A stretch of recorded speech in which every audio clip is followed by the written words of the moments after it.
Hello and welcome back to the channel. So today we're going to be reviewing the Battlefield 6 beta.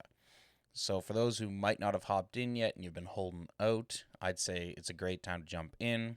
It's going on until the 17th of August, so still have a couple days to play it.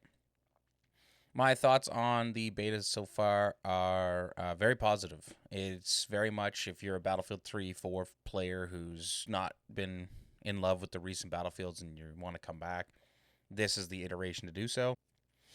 It's very much the Battlefield of old in those regards.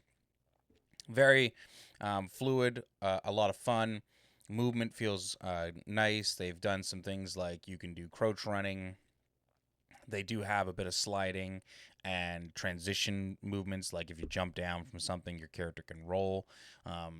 But it's not taking you out of the immersion. It doesn't feel like people are like bunny hopping and jumping around. So it's very much a still tactical shooter, just with some more fluidity in its movements. Gunplay feels really good. Machine guns are back. For the longest time, machine guns had like ridiculous recoil, and from anyone who's actually fired a machine gun, you'd know, especially platforms like the C9 in Canada or the M249 from the States. Like, they're not that hard to control, especially if done in burst fire, especially in ranges that you typically deal with in the battlefield. So it's nice that they're back and they feel good. The shotgun does feel really nice for the assault. It is a bit overpowered on the receiving end at times, but I mean, it's a shotgun in fairly close ranges, so it's nice. The equipment ranges are nice. The class system is handled quite well. For the assault class, it's meant to be pushing and upfront, so it does have limited ammunition. It's definitely wanted to be supported by the support class. You only have 3 mags for your primary, um, 2 full rounds for your shotgun, so 8 in, 8 ready to go, and a couple extra mags for your pistol. So if you want to extend that firefight, you're definitely going to want to have a support class. The fact that you have the 2 primary weapons is very nice. You don't have to sacrifice medium to long range to just carry a shotgun. The adrenaline pop, I must say, I forget to use it enough, but when you do use it, it's definitely very helpful. The engineer class, I like how with all classes, you don't have to go with your standard assault rifle, SMG, machine gun, and marksman rifle. You can spice it up in terms of what weapons you use, and anything you've unlocked is weapon specific, not class. So I have an assault rifle that I've obviously used for the assault class. If I then want to put that assault rifle on my engineer or any of the other classes, it has the exact same attachments because they're weapon specific, not class specific, which is nice. You don't feel like you're grinding through the same thing over and over and over again. But the range of weapons is actually quite nice. In addition to your standard primary 4, which is your assault rifle, SMG, machine gun, and marksman rifle, there is a whole set of carbines, SMGs, DMRs, all that jazz. So you can really mix and match for your playstyle. The engineer is nice because you can actually take both anti-air and anti-tank, or mix and match your gadgets. Now, gadgets are class specific in terms of you couldn't take an engineer gadget in your assault class and vice versa.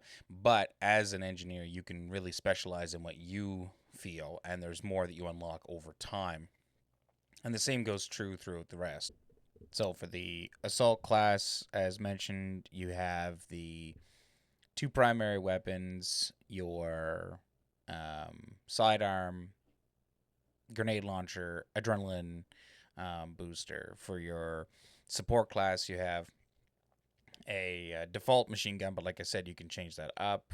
Sidearm, the ability to throw down the medical supplies, and ammunition, which will both heal and rearm nearby soldiers. It has the ability to place a barricade, and obviously has the defibs. You got your engineer, which has got your primary weapon, which is defaulted to an SMG. Secondary weapon, um, 2 gadgets. One can be an RPG. The other one can be a anti-tank mine that actually fires up into the sky when a tank gets close to it, and then hits it from the roof, which is the least armored spot on the tank.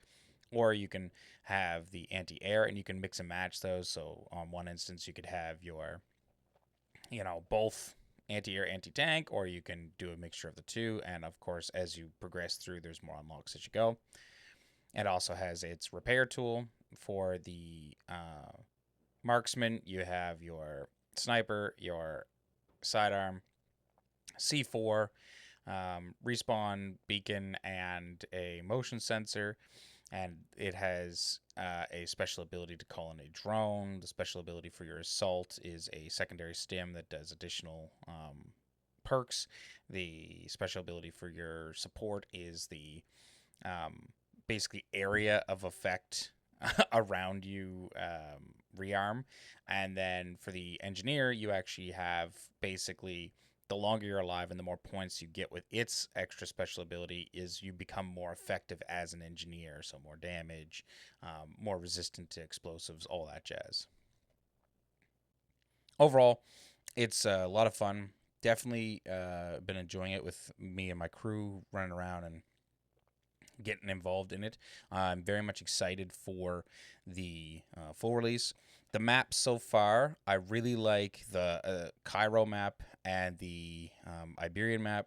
The first weekend had a third map, which was this mountainous region. The only complaint I have about that is it devolves into a sniper match very, very quickly. And so if you want to play tactically, you're constantly getting sniped. And so I also often end up going counter sniper on that map just to take out the snipers, and then I go right back into being the normal class for the rest. And then the newest map that was released on this weekend was the Brooklyn map. And the only complaint I have about that one is it's not a bad map. It's just the spawn locations are not as ideal. So anytime I spawn on an objective, I just feel like I have an enemy right on me. So, max life on that map feels like 35 seconds. But I've gotten the drop on several people when I spawn, so it goes both ways. It's not just I'm constantly getting spawn camp. It's just I feel like the spawns on that map might need to be tweaked in order to give people the ability to actually spawn and do something before just getting gunned down. Vehicles are really nice. My best match was 48 and 3. Unfortunately, of course, I wasn't recording at that point, so I had my two friends that were playing with me at the time using the little engineer tool to keep my vehicle operational. And if you do it tactically, operate the vehicle with the situational awareness. Don't put yourself in a situation where you're going to be ambushed easily, and react quickly to that with people repairing you. You can really make vehicles last quite a long time. They're a lot of fun to operate, and they're a big ticket item on the field, so they are something that people pay attention to. But because only the recon class and the engineer really can do anything about them, other than distract them, then it really makes the squad benefit of actually having all 4 or at least 3 of the classes occupied. So at least having a support, an assault, and an engineer, or a support, assault, and a recon. Snipers really feel nice. I like the fact that when you're dealing with longer ranges, you can actually tweak the range. Previous Battlefield entries, you always had to aim up really far based on how they were, and you got used to that.